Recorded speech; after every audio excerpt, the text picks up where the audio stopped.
Now we're gonna go and harvest some coffee beans. Or cherries. Let's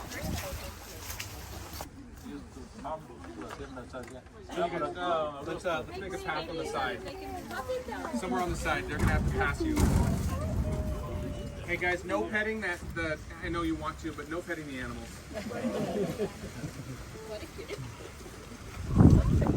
It's something we don't want to have to take to the hospital. They wake up normally 3:30. What time do you open yours? 3. Time to get up to get ready.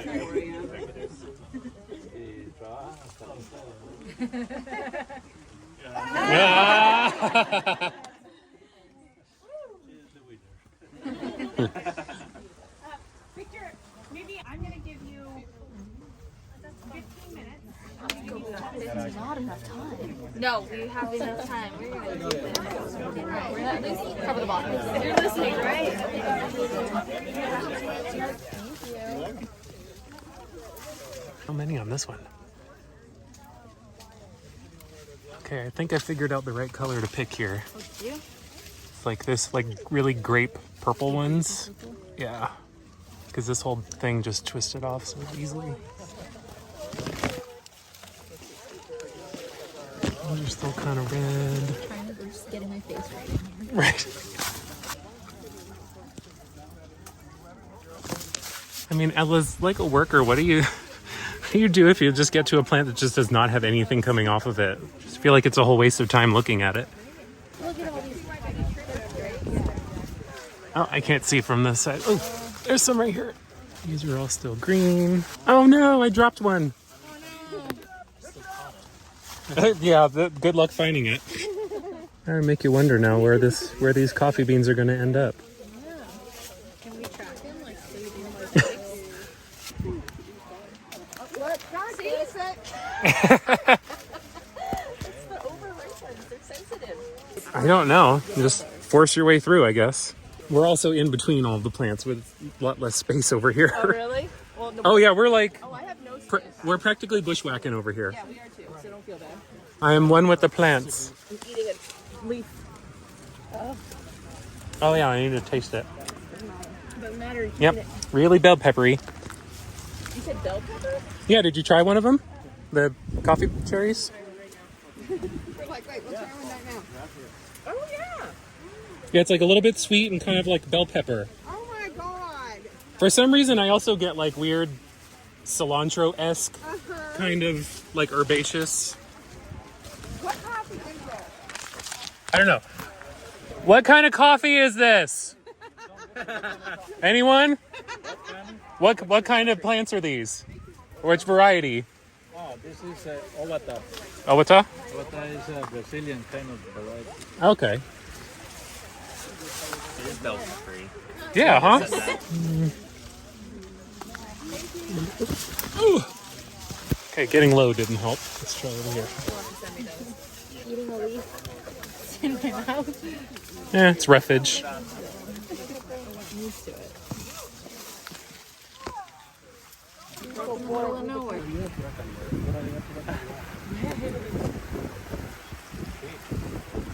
Did you decide?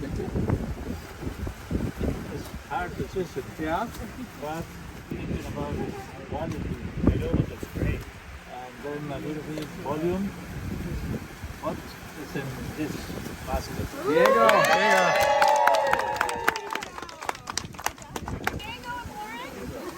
You guys are the winners? Awesome. Victor, how'd we do? Did we do okay? A really good job. Can we stay? You hire us. But I know it's not easy to get to pick the really right cherry. You all did a really good job. Thank you. Thank you. I hired you. Coffee. Okay, something very specific that we give away for this gift, and there's only a few people that have these. Most of them are people who work here on Hacienda Alsacia. Also, anybody who is a bus lead, so has run an origin bus, has given one, and anybody who wins coffee harvesting also gets one. And these are not sold retail. You only get these. Ooh. So they get Hacienda Alsacia hat. Yeah.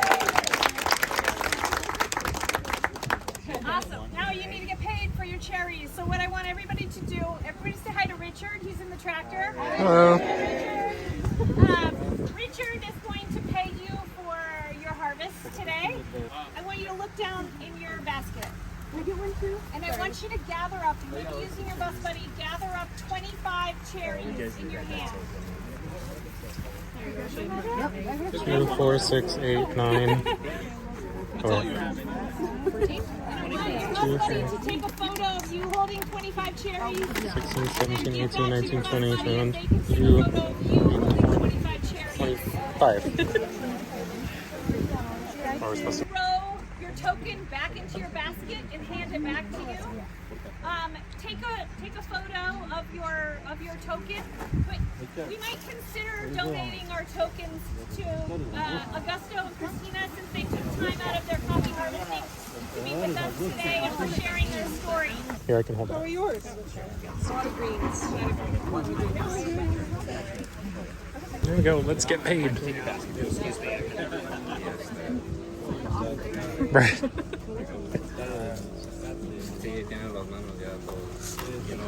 Yes, yes. I know. Average in Sumatra is quarter to a half a hectare, so it is tiny, tiny, tiny. And that's the reality. The vast majority of farms around the world are smallholder. Is it considered a large or mid-range farm? In Costa Rica, this would be considered a large farm. In Brazil, this is a quaint little farm. There is a co-op in Brazil that produces enough coffee to supply Starbucks for a year. Wow. They're immense. So the 25 cherries, how many shots of espresso? 25 cherries is a single shot. So that'll make a bunch of tall beverages. If you're making ventis, it goes fast. We're going to be bringing the pulp from the wet mill and placing bits of it into each of those little areas. They're going to be putting different kinds of enzymes and organisms into each of the bins or not to be able to see how it decomposes down and what the nutrient content is after. It's zoned by different countries, so they're doing techniques that happen in other countries around Latin America to be able to really give back information to farmers to be able to help them understand. Up here, so past the sign is another covering. That is the main pulping area for the farm. So all the pulp will go up there, it'll get decomposed. That is turned into fertilizer for the farm. So they put it back onto the trees and it provides nutrition. The other really cool thing is the gutters off of that are now collecting rainwater that is going to be used to feed the wet mill. So we're reducing water by collecting rain. Cool? Cool. We are in, have you ever heard the wet mill, rye mill, throwing that around? You're like, but you were ashamed to ask. We are in the wet mill. Essentially, the mills are where you're taking the cherry and getting it to green bean ready for export. Then it happens somewhere, it's happening in a mill.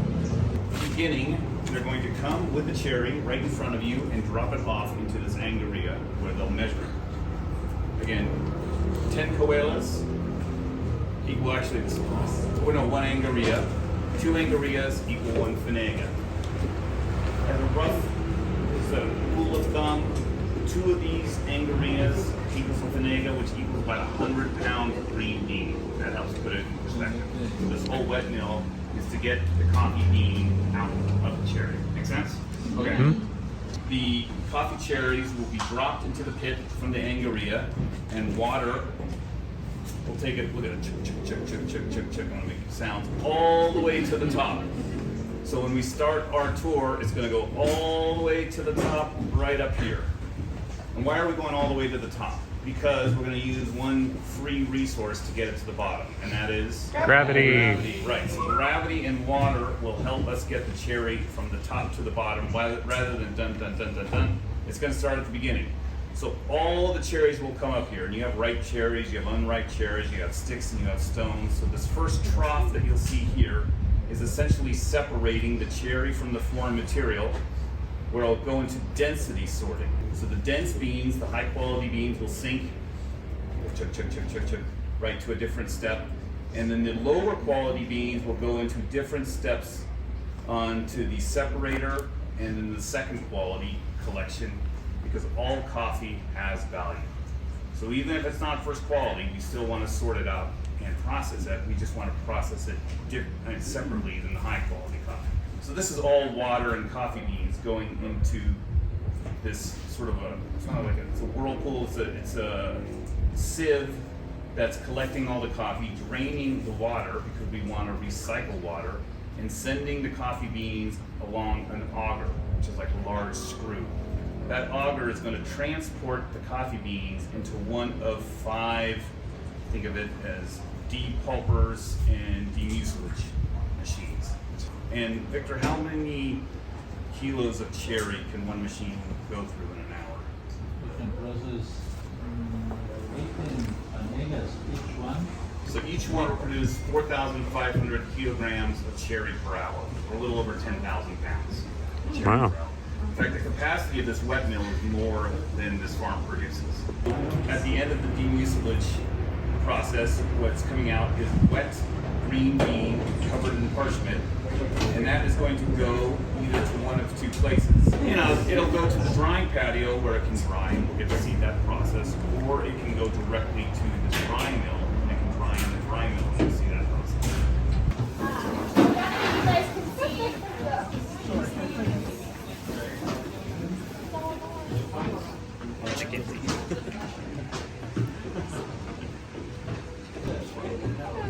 Oh yeah, look at the quality. Wave 1, here you go. Those 2 coelas. Woohoo!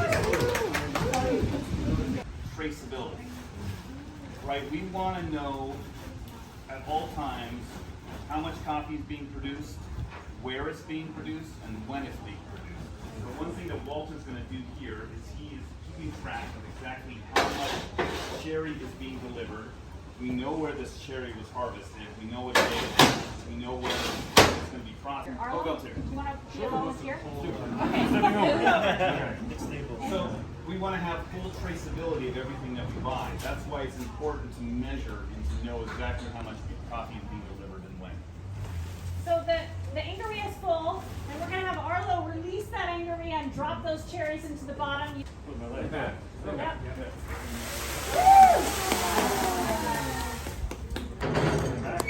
Yep. One angeria dropped in, so they could keep track of how much has gone into the holding tank there. Yes. Victor has the receipt. 2 cajuelas that they So Walter wrote the receipt for our 2 cajuelas that we contributed, and we have now a receipt, a record of that. So as a producer, I would have this record, and also Walter would keep this record. So we have economic transparency to know exactly what farmers contributed how much coffee on what day. My cafe practices number would be on this as well. If this was a mill where multiple farmers were dropping that Right, off. so as Rebecca said, they would drop all their coffee off, they get Them in action. Miguel, Richard, Richard, who's that? Alberto, Alberto. Richard, Oscar is the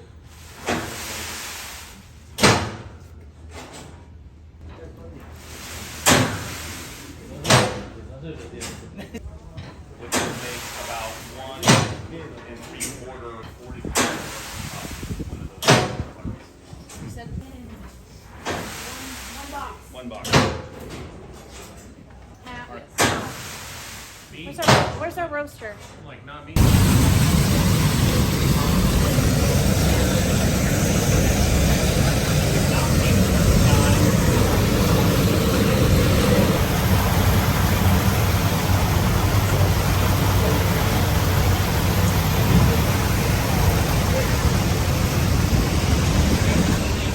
Quality. The lower quality coffee is from the roast. The denser coffee is dropped down and separate out.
Come on, Katie. There you are.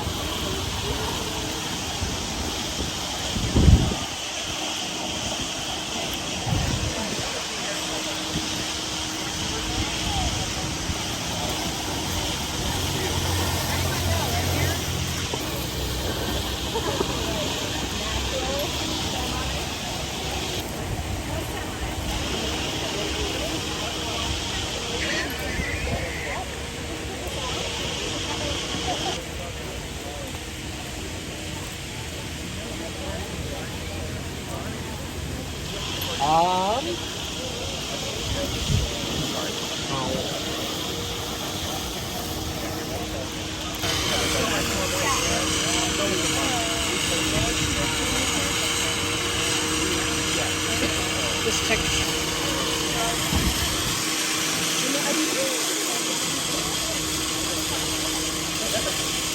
A lot of coffee is dried out on drying patio.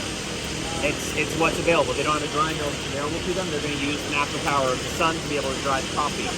One of the biggest things for drying coffee is you need to do it consistently and at the right rate. So if it takes too long or too short to dry, it's not going to turn out well. That is going to impact the quality of the coffee. If it gets wet, it is going to either lengthen out that process and give you a lower quality coffee, or it's going to start to mold. Birds, yes, there are birds, but a lot of birds, honestly, caffeine is a natural deterrent. Oh. So the birds aren't a huge issue on the farm, nor are the deer. They don't really want to eat the cherries because it's bitter to them. That caffeine is just going to keep them away. Is over the next month, that's moving up to the wet mill, and that water that comes off of it's going to go back in and get recycled in with the wet mill process. So when he talked about how, okay, you're allowed 1,000 liters of water per fanega for processing coffee. When Victor rebuilt the wet mill, when he took over, we were using 800 liters per fanega. So we were doing better than what the government allowed. Awesome. Good job, Starbucks. And Victor's like, nah, I'm not done.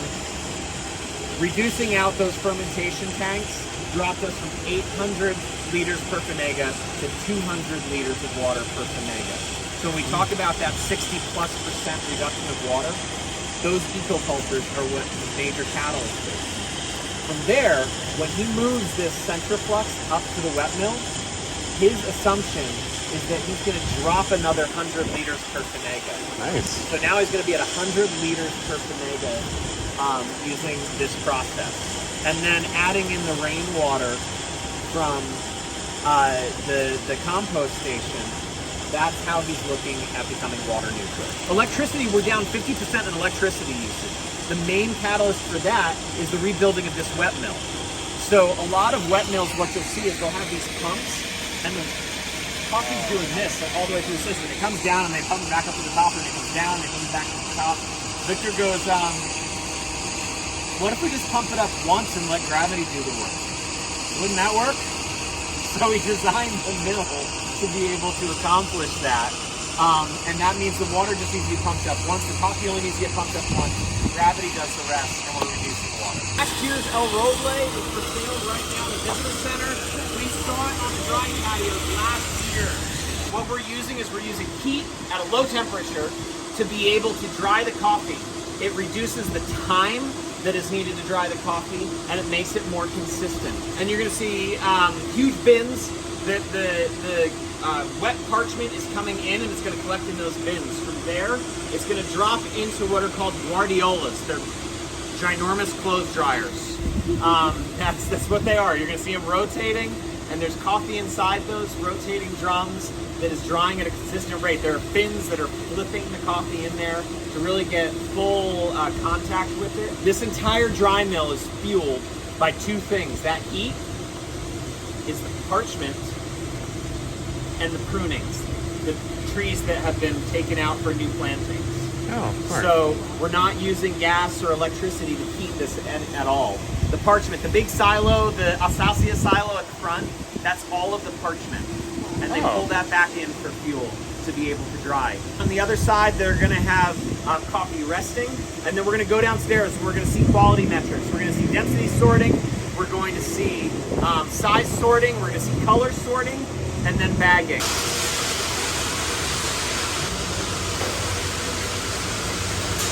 All right, so what's going to happen is from the wet mill, coffee's going to come in along these conveyor belts, and they're going to drop into one of these molded tanks.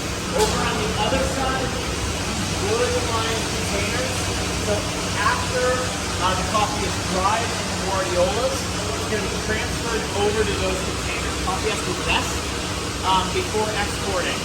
So they're going to put it in those containers, they're going to rest it, and then it'll go through the rest of the process. Wow. All right, so we're now at quality step. Over here on your left, this is going to be the huller. This is where the parchment gets removed. Now we're ready to export the coffee. We have to get rid of that parchment. This machine scrapes off that parchment, sends that parchment over to the silo so that it can wait until it's ready to be used for fuel. That is size sorting. So there's screens that allow certain size beans to drop through. Those screens are layered on top of each other. Density. Density equals quality. We saw the density sorter in the wet mill. This is the density sorter in the dry mill. Higher density coffee to the left. This is the first grade coffee. That's higher up on the machine. Lower grade drops down to the bottom. This unassuming piece of equipment doesn't look like much. This is our color sorter. Coffee is going to come down through this chute fast. And all of these notes here are different defects of coffee. So based off of the Green Coffee Association, GCA, that we count of primary defects in green coffee.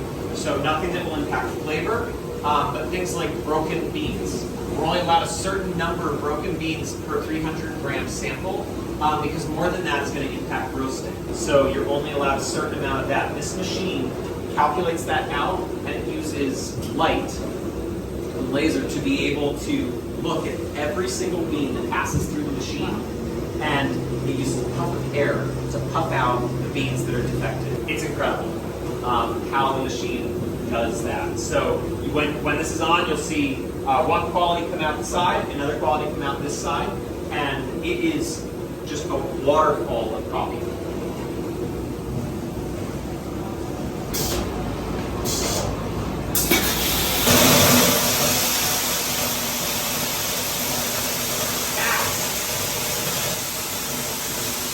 Alright, so if we look at coffee that has defects in it, you can see some things that just don't look right. There's color variation. There's a tip from the coffee right here, is called a sour bean. Only first grade coffee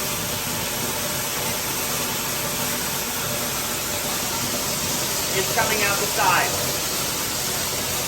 We have size, bean size, green size. We have color. At the end of the day, with these equipment, we end up with the highest quality coffee that Starbucks would buy. No. It has to be on those raised beds.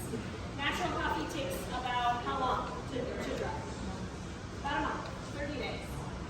On the patio, how long does that take on it? 3 to 5 days on the patio. In the Guardiola, in the dryer, about a day. Yeah, 28 to 30 hours. So this is representative of one coffee farm's export for the year versus about 10 shipping containers. Give you a perspective on how much they actually produce here.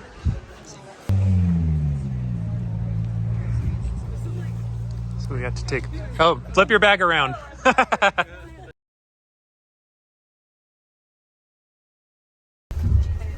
What was this for? 2022. Rebecca and Calvin, my director, and I were down here doing some filming for some projects. And we were driving down the mountain at the end of the day, and there's this little sign, Mirador del Valle, and Rebecca's like, we should try that. And so we just kind of like turned off the road and drove up there and found this little restaurant. And the food was incredible. We loved it. It's up on the side of a hill looking out over the Central Valley. It's beautiful. So we talked to the owner.